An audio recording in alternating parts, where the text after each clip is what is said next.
Hello viewers, welcome to serial நேரம். இப்போ 277 எபிசோடில் பார்ட் 2 தான் பார்க்க போகிறோம்.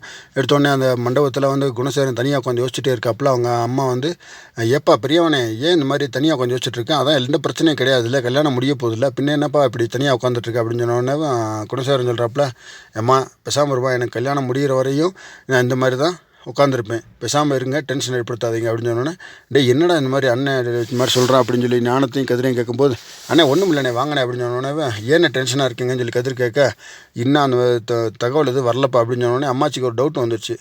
என்னப்பா ஃபோன் வரல, தகவல் வரலன்னு சொல்கிறேன், என்ன ஆச்சுன்னு சொல்லி கேட்குறாங்க. உடனே கதிர் சமாளிக்கிறாப்புல. கதிரும் ஞானமும் புரிஞ்சுக்கிட்டாங்க, அவங்க 2 பேரும் இறந்துட்டாங்கன்ற செய்தி வரலன்றதை புரிஞ்சுக்கிட்டாங்க. அதனால தான் ஆனால் அம்மாச்சிக்கு தெரியாதுல்ல, அதனால் கேட்டுட்ருக்காங்க. என்னப்பா என்ன தகவல்கள் கேட்டோன்னா, இல்லைம்மா சும்மா சொந்தக்காரங்க வரல, அதனால் அண்ணன் டென்ஷனில் இருக்கார், நீங்கள் பேசாமல் இருக்குமா, நீ பேசாமல் வர அப்படின்னு சொன்னோடனே, சரி ஓகே வாப்பா அப்படின்னு சொன்னோடனே அதுக்கப்புறம் சொல்கிறாங்க, இந்த மாதிரி அம்மாச்சியோடைய கவனத்தை திசை திருப்புறதுக்காக, அந்த என்ன டவுட் அப்படின்றத அவங்களுக்கு வரக்கூடாதுன்றக்காக திசை திருப்புறதுக்காக உடனே தர்ஷன் இந்த மாதிரி பண்ணிட்டான், செஞ்சுட்டேன் பேரேன் அப்படின்னு சொல்லி நைட்டில் அவங்க கூட போனது, அப்படி வெளியில் போனது, அவர் மாட்டிக்கிட்டது எல்லாத்தையும் சொல்கிறாங்க. அதுக்கப்புறம் ஞானம் கத்துறாப்புல, ஏமா நீ தானம்மா சொன்னேன் அந்த குட்டச்சியை உள்ளே விட சொல்லி, நான் உன்னை நம்பி தானே விட்டேன், அது என்னென்ன காரியம் பண்ணிருக்கு, அதில் அந்த கருப்பு துணி போட்டு வந்தது நம்ம நந்தினி அக்கா தான் அப்படின்னு சொல்லி கரிகாலம் சொல்ல, இப்படியா பண்ணுவாளுங்க, அதனால தான் நம்ம இது பார்த்துட்டு இருக்க டென்ஷனில் இருக்கார் அண்ணன், நீ பேசாமல் இருமா, நீ போய் அமைதியாக ரெஸ்ட் எடுக்குமா, நான் எல்லாம் பார்த்துக்கிறேன் அப்படின்னு சொல்லிட்டு ஞானம் அம்மாச்சி அனுப்பிச்சி வச்சுறாங்க. கதிரும் சேர்ந்து அம்மாச்சிக்கு நீங்கள் போங்க அம்மா நான் பார்த்துக்கிறேன்னு சொல்லிட்டு அனுப்பிச்சி வச்சுட்டாங்க. இந்த சீன் இந்த பக்கம் முடிஞ்சு. அதுக்கப்புறம் அந்த கார் சீனை காட்டிகிட்டு இருக்காங்க. 3 பேரும் காரில் போய்ட்டுருக்காங்க. பின்னாடி லாரி துரத்திக்கிட்டே இருக்குது. இவங்களும் அங்கிட்டு போகிறாங்க, அங்கிட்டு சுற்றி வளைச்சி எங்கிட்டு போனாலும் லாரி பின்னாடி வந்துக்கிட்டே இருக்குது. இவங்க யூ-டர்ன் பண்ணிட்டு போகிறாங்க. அப்படி இருந்து லாரி வந்துக்கிட்டே தான் இருக்குது. அப்போ இவங்களுக்கு கன்ஃபார்ம் ஆகிடுச்சு, இது குணசேகரன் அனுப்பிச்ச லாரி தான், இது நம்மளை கொல்றதுக்கு தான் பின்னாடி வந்துட்டுருக்கான், எப்படியாவது இவங்கிட்ட தப்பிக்கணும்னு சொல்லிட்டு யூ-டர்ன் பண்ணி போகிறாங்க. பின்னாடி வந்துடுறான். அதுக்கு வயக்காட்டுக்குள்ளே நுழைஞ்சிட்றாங்க.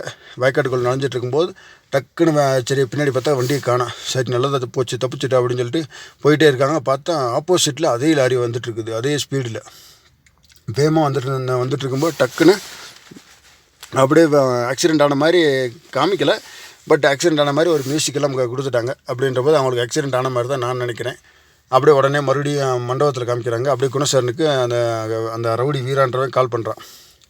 அண்ணே இந்த மாதிரி அந்த 3 பேர்த்தையும் முடிச்சிட்டானே அப்படின்னு சொன்னோன்னே, உறுதியா 3 பேர்த்தை முடிச்சிட்டியா, நம்பலாமா அவனையே அப்படின்னு சொன்னோடனே, ஆனால் கண்டிப்பாக நம்பலாமண்ணே, 3 பேரும் ஸ்பாட்லேயே ஆல் அவுட்டு, நான் இங்கே தான் இருக்கிறேன் சரிங்களா, நீங்கள் எதுவும் கவலையப்படாதீங்க, நீங்கள் இந்த பிரச்சனையே மறந்துட்டு கல்யாணம் நல்லபடியாக நடத்துங்க அப்படின்னு சொன்னோன்னே, குணசேகரனுக்கு மனசுக்குள்ள ஒரு சின்ன சந்தோஷம். ஓகே நம்மளுடைய எதிரியை முடிச்சிட்டாங்க அப்படின்னு சொல்லிட்டு உடனே சரி ஓகே சரி கல்யாணம் நல்லபடியாக முடியட்டும், கல்யாணத்துக்கு அப்புறம் என்னை பாரு பார்க்க அப்படின்னு சொன்னோன்னே, சரிங்கண்ணே சொல்லி ரவுடி ஃபோனை வச்சிடறான்.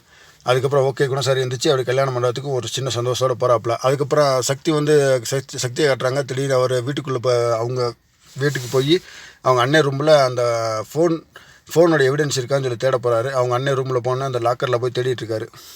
அவங்க அண்ணன் ரூமில் லாக்கரில் போய் தேடிட்டுருக்காப்புல. ஃபோன் எதுவும் கிடைக்கல. பட் இருந்தாலும் ஏதோ டைரி கிட்ட ஏதோ ஒரு இது கிடச்சிருக்குது, பத்திரம் மாதிரி கிடச்சிருக்குது. அந்த பத்திரத்தை எடுத்து பார்க்குறாப்புல. பார்த்தா என்னென்னோ பார்த்துட்டு அவங்க எல்லாமே பத்திரம் எல்லாம் அண்ணன் பேரில் இருக்குது. அப்புறம் பழசை நினச்சி பார்க்குறாப்புல. ஒரு நாள் டைனிங் ஹாலில் அவங்க அண்ணன் உட்காந்து சாப்பிட்டுட்டு இருக்கும்போது எல்லா வக்கீலை கூப்பிட்டு வச்சு எல்லா பற்றியும் பத்திரம் இந்தப்பா ஞானம் உனக்கு உன் பிள்ளை பேரில் எழுதியிருக்கேன், கதிரை உன் பிள்ளை பேரில் எழுதியிருக்கேன், சக்தி நான் நீ யோசிக்க அப்படின்னு சொல்லி சொன்னதெல்லாம் அவருக்கு சக்திக்கு ஞாபகம் வருது. அன்றைக்கி நம்ம சொன்னார் எல்லாவர் பேரில் எழுதி வச்சுருக்கேன், பேத்தி பேரில் எழுதி வச்சுருக்கேன்னு சொல்லி, சாரி மக பேர்லாம் எழுதி வச்சுருக்கேன்னு சொல்லியிருக்காரு. அப்புறம் ஆனால் இருந்தாலும் இவர் பேரில் தானே இருக்குது, இன்ன வரை மாறவே இல்லையே அப்படின்னு சொல்லி சக்தி டவுட்டில் இருக்காப்புல. அப்படியே அதோடய தொடரும்னு சொல்லி முடிச்சிட்டாங்க. இன்னும் அதுக்கப்புறம் அடுத்த சீரீஸில் என்ன நடந்துச்சு, அவங்களுக்கு ஆக்சிடென்ட் உண்மையிலே நடந்துச்சா, இல்லை ஸ்பாட்டில் ஆல் அவுட் ஆகிட்டாங்களா, இல்லை என்ன எது அப்படின்றத அடுத்ததில் பார்ப்போம். இவங்களுக்கு கல்யாணம் நடந்துச்சா, இல்லை அந்த அறிவுக்கரசியோடைய அந்த பணத்தை தூக்கி மாற்றினாங்கல்ல ஃபோட்டோகிராஃபர், அது எங்கே மாற்றினாங்க, அது எதுவும் போலீஸ்கிட்ட மாட்டிக்கிறோமா என்ன ஏதுன்னு பெரிய சஸ்பென்ஸாகவே இருக்குது. கிட்டத்தட்ட 3 சஸ்பென்ஸ் பெண்டிங் வச்சுருக்காங்க. என்ன சஸ்பென்ஸ் அப்படின்னா, அந்த ஃபோட்டோகிராஃபர் மண்டபத்துக்குள்ளே ஒழிச்சு வச்சுருக்காங்க, கொலை பண்ணவனை எங்கேன்னு சொல்லி தெரியல. 2வது அவங்க ஆக்சிடெண்ட் ஆன மாதிரி காமிக்கிறாங்க, ஆனால் இன்னும் ஆக்சிடெண்ட் முழுசாக பொழைச்சிட்டாங்களா இல்லை ஸ்பாட் அவுட்டுன்னு சொல்கிறாங்க, பட் பொழைச்சிட்டாங்களா இல்லையா அப்படின்றது தெரியும். ஸ்பாட் அவுட்டாக இருக்க வாய்ப்பு இல்லை, ஆனால் எப்படி பொழைச்சாங்க அப்படின்றது தான் அடுத்த ஒரு சஸ்பென்ஸாகவே இருக்குது. அதுக்கப்புறம் மண்டபத்தில் தர்ஷனுக்கும் பார்கவிக்கும் கல்யாணம் நடக்கிறது ஒரு பெரிய சேலஞ்சாகவே இருக்குது. எப்படின்னு சொல்லி பார்ப்போம். நான் அடுத்த எபிசோடில் என்ன வருதுன்றதை தெளிவாக சொல்கிறேன். இந்த வீடியோ உங்களுக்கு பிடிச்சிருந்தா லைக் பண்ணுங்கள், கமெண்ட் பண்ணுங்கள், ஷேர் பண்ணுங்கள். மறக்காமல் தமிழ் சீரியல் நேரம் சேனலை சப்ஸ்கிரைப் பண்ணிவிடுங்க. இதுவரையும் சப்ஸ்கிரைப் பண்ண அனைத்து நல்ல உள்ளங்களுக்கும் மிக்க நன்றி. Thank you so much for all.